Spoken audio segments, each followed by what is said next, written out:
NBA fans, what's up? It's your boy Ruben coming to y'all. It has been a minute since I've done one of these NBA videos. And the reason for that is I typically like to wait till around the All-Star break, which is not too far from now. But with so much news surrounding the trade deadline, I got to definitely give my 2 cents on some of the trades that I've seen happen. A few things before I get to the big trade. Uh, Chris Stapps to Washington, my Knicks fans. Did we win the trade or did we win that trade?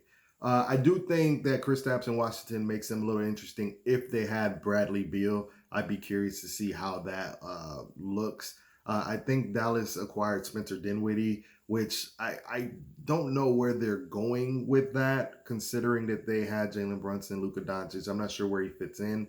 Um, I would have loved to see my Knicks maybe make a move there. I'd take Dinwiddie at this point. Only, and not because I want Dinwiddie like that, but it's only because I really wanted the Knicks to go ahead and make a move because we have a log jam at the wing and we have too many players. Somebody's not going to play. We just traded for Cam Reddish. I definitely thought we were going to make a move to clear space for Cam Reddish to play more. But once Derrick Rose gets back, it's going to be really weird trying to see Tibbs figure that out. So I'm somewhere in between. Like I almost don't even want to see this team in the playoffs. Let's go ahead and get the earliest draft pick we can get.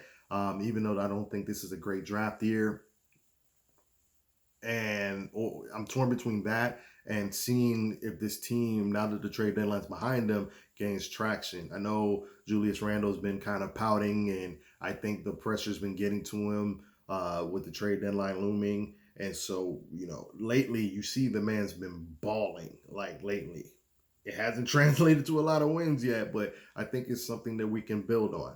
Now, other moves: CJ McCollum going to the New Orleans Pelicans. I think it's a great move for the Pelicans. I don't know what exactly Portland's doing aside from it clearly looks like they're trying to build a younger defensive minded mentality.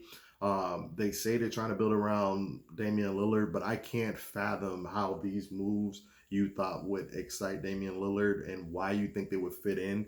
I really think they should have made the move for, to go ahead and move Damian Lillard. They probably want to wait till the offseason because of the injury. His, value was a little depressed, which is what I'm thinking happened there. Uh, I can't see Damian Lillard playing another season, guys. So, Knicks fans, is it time to make that move? Maybe we decided to keep all our assets to facilitate a trade in the offseason. We'll see. Stay tuned. What else? What else? What else? What other moves?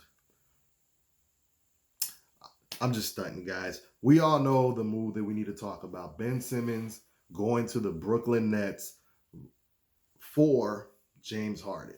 Now, I think it's a great trade for both teams, with the exception of, I mean, it's kind of happening at a weird time because I feel like both players are, while I think they're great players, they're on teams that I wonder how the chemistry is going to work. And there's only 30 some odd games left, so you gotta wonder how it's going to work. But it could be so much talent that it might not matter. Philly. Some people think Philly got fleeced. I thought it was a good trade. The only place that I have like reservations where I'm like, okay, you gave up a little too much is they gave up 2 first round picks to go with it for James Harden. I didn't understand that. They got Andre Drummond, which they needed. They got Seth Curry, which is just more talent that they needed because they're ironically devoid of talent beyond Kevin Durant, Kyrie Irving. So with that being said, to throw in the 2 first round picks, they had to know Philly was desperate. They had been playing hardball with Philly. Philly was desperate not to waste this season. Joel's playing at an MVP pace. They don't want to upset him by wasting this season, and they want to definitely keep that going. And what better shot than to bring in James Harden?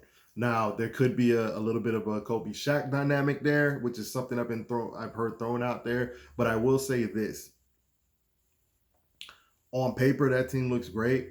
I'm not sure if they got a guy that can come through in the clutch, though. James Harden's been known to kind of disappear in big games, and I wonder if Joel is ready for that big moment too. I've been watching a lot of Philly games, and Joel seems exhausted in the fourth, and I wonder if that's going to rear its head against better teams in the playoffs.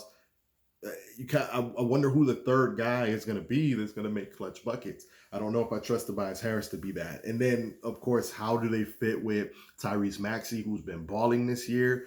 Shake Milton. I mean, they got talent up the wazoo, but Joel Embiid, this isn't Ben Simmons. This is a guy that's going to shoot the ball. How are they going to mesh? What do you guys think? Let me know in the comments. All right. I think ultimately, I think it's just too much talent for it not to work. I think the East is wide open. They're immediately my favorite to make it, unless the Ben Simmons thing works in great fashion in Brooklyn. Here, my only problem with Brooklyn is they're stuck with Kyrie, who still won't get the vaccine, so he's a part-time player, which I'm sure is upsetting the chemistry. But you bring in Drummond, Curry, like now you don't necessarily need Kyrie, because here's the problem: when Kyrie was out, you were missing a lot of offense. Now Seth Curry can kind of offset that. Ben Simmons can become more of a Mr. Everything, which will make the team better. His style is better for a team like that. So on games that there's no Kyrie, Ben Simmons can eat. Kevin Durant should be coming back within the next few weeks. This is going to be an exciting team. Ben Simmons doesn't want to shoot, so you got a defensive-minded LeBron James-esque distributor of the basketball feeding Kyrie and Kevin Durant. I mean, this could be a fun watch. I haven't taken a look at how the brackets are going to shake out, but you want to talk about epic ratings. If this happens to be a Eastern Conference championship game, this would have me hyped to watch.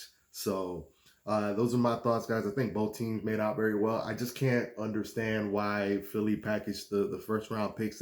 They must have convinced them, listen, man, you're going to be a finals contender. It's going to be in the ass end of the draft. Why do you even care about it? I know that Ben Simmons was a depressed asset because A, he doesn't shoot. B, he's not playing. Do you want to waste this season? Whereas Brooklyn, if we get our three, they're thinking we're in the Eastern Conference Finals. Are you? So I guess they put the heat up on Philly. Plus, they knew Daryl Morey, who has a history where James Harden really wanted to pull this move off. So, it's a little bit of home cooking there. I think the first round picks were a little too much, but Andre Drummond is something they absolutely needed. They needed size. And Seth Curry, another shooter to help offset the Joe Harris injury. It's going to be an interesting playoff, guys. Let me know what you guys think. Hit your boy up. And lastly, Lakers. Do I need to say anything else? How did they not pull off a move? Listen, I loved Russell Westbrook. Loved him. Okay. It hurts me to my soul to see what he has become, because he's never evolved. Okay, he's been so predicated on athleticism. I love that assassin's mentality, eat your heart out, but he never evolved. He never worked on his shot. Everything is brute force. Like you could tell by the way, like his legs are going, which is why his shot, if you look at it, is all arm and all wrist, which is why he's shooting so hard, because he's losing his legs. You're seeing heavy bricks from him. And he's always been a turnover machine, but it's getting even worse because now he thinks I got to try to be quicker than everybody because he's a smaller guy, obviously.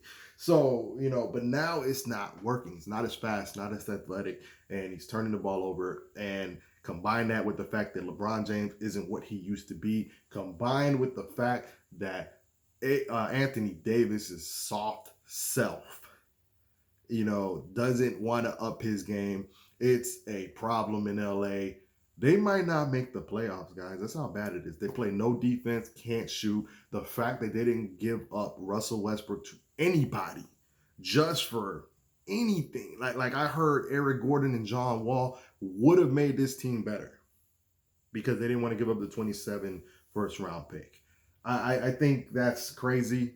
Again, let me know what y'all think. Subscribe, like for more videos, and I'll see y'all on the flip side. Peace.